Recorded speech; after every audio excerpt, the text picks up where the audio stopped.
भारत की तमाम कोशिशों के बावजूद भी भारत का एक सपना, एक लक्ष्य अब पूरी तरीके से देखेंगे तो फेल नज़र आ रहा है।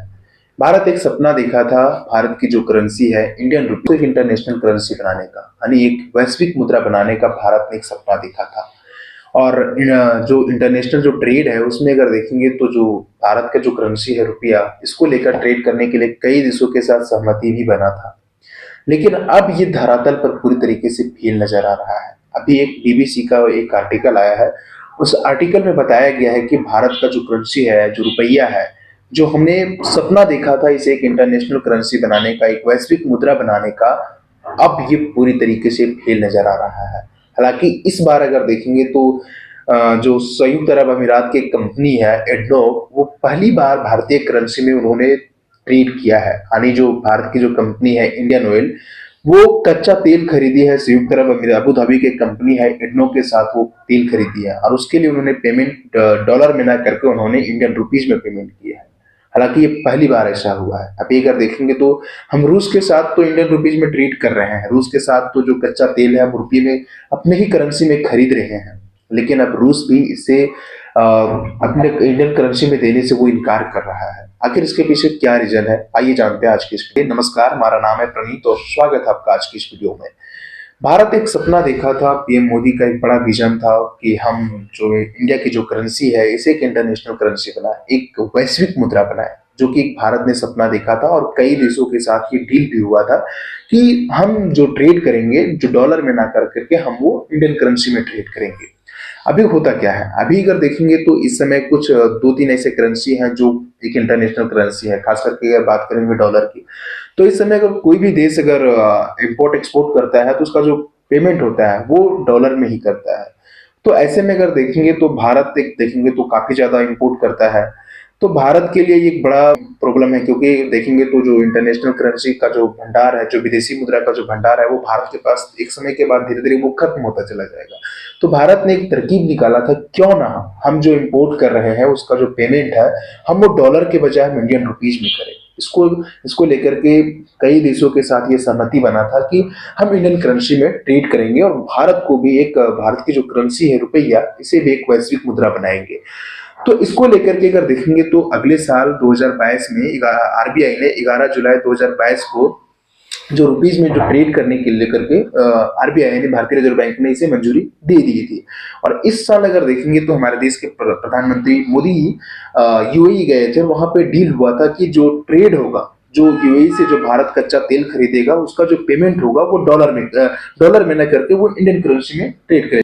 अभी हाल ही में भारत के तेल मंत्रालय ने पेट्रोलियम और प्राकृतिक गैस विभाग से संबंधित संसदीय कमेटी को बताया कि बीत वर्ष यानी फाइनेंशियल ईयर 22-23 में अगर देखेंगे तो जो कच्चा तेल का जो आयात के लिए जो भारतीय कंपनियों ने रुपये में भुगतान नहीं किया है। इसी के साथ अगर देखेंगे तो अभी पिछले हफ्ते संसदीय कमेटी ने इस रिपोर्ट को संसद में पेश किया और बताया गया था कि जिसमें तेल मंत्रालय की ओर से ये बयान दिया गया था कि उन्होंने जिक्र किया गया था कि जिसमें कहा गया था कि अभी रिलायंस इंडस्ट्रीज लिमिटेड और सरकारी तेल कंपनियां कच्चा तेल सप्लाई करने वाली कंपनियों के साथ भारतीय रुपए में खरीदने का कोई समझौता नहीं किया गया। ऐसे में एक सवाल खड़ा होता है कि आखिर भारत का जो रुपया है, आखिर ये कौन सी प्रॉब्लम है या फिर कौन सी समस्या है जो भारत की जो करेंसी रुपया इसे वैश्विक मुद्रा बनने में मुश्किलें खड़ा कर रहा है। तो इसका एक सिंपल आंसर है, इस समय अगर देखेंगे तो रुपया फुली कन्वर्टेबल करेंसी नहीं है। अब ये फुली कन्वर्टेबल का क्या मतलब है, इस समय अगर देखेंगे तो डॉलर पूरी तरीके से फुली कन्वर्टेबल करेंसी है।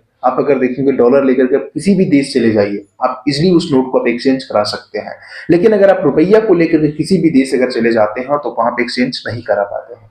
तो ये एक समस्या है कि रुपया फुली कन्वर्टेबल नहीं होने की वजह से अगर देखेंगे तो ये एक वैश्विक मुद्रा नहीं बन पा रहा है। अब इसका अगर देखेंगे तो जो अभी हम जैसे मान लीजिए रूस के साथ हम जो रुपये में जो ट्रेड कर रहे हैं, तो अब रूस भी इसे इनकार कर रहा है। क्यों इनकार कर रहा है, क्योंकि रूस से हम कच्चा तेल खरीदते हैं। अब रूस से अगर देखेंगे तो हम ज्यादातर निर्यात करते हैं, रूस को हम काफी कम एक्सपोर्ट करते हैं। एक्सपोर्ट और इंपोर्ट के मामले में अगर देखेंगे रूस के तो 14 गुना ज्यादा हम इसे इंपोर्ट करते हैं।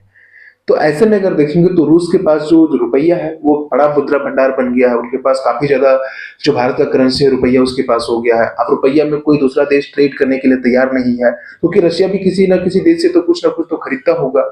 ऐसे में अगर देखेंगे तो जो जो भारतीय करेंसी है रुपया, वो रूस के पास काफी ज्यादा हो गया है। तो अब रूस भी कह रहा है कि हम इस पैसे का करें तो करें क्या करें। उनके पास एक दो ऑप्शन बचते हैं, या तो वो पैसा को भारत में निवेश कर दे, या फिर भारतीय बैंकों में आकर के वो निवेश कर दे, या फिर वो भारत से कुछ सामान को इंपोर्ट करे, कुछ खरीदे, तभी इस चीज को वो अपने पैसे को यूज कर पाएगा। तो अब रूस के पास भी अगर देखेंगे तो भारतीय रुपयों का एक बड़ा भंडार हो गया है। तो उनमें ऐसे में उनके पास एक ही ऑप्शन बचता है, या तो भारतीय रुपये जो उनके पास है वो पैसे को भारत में वो निवेश कर दे।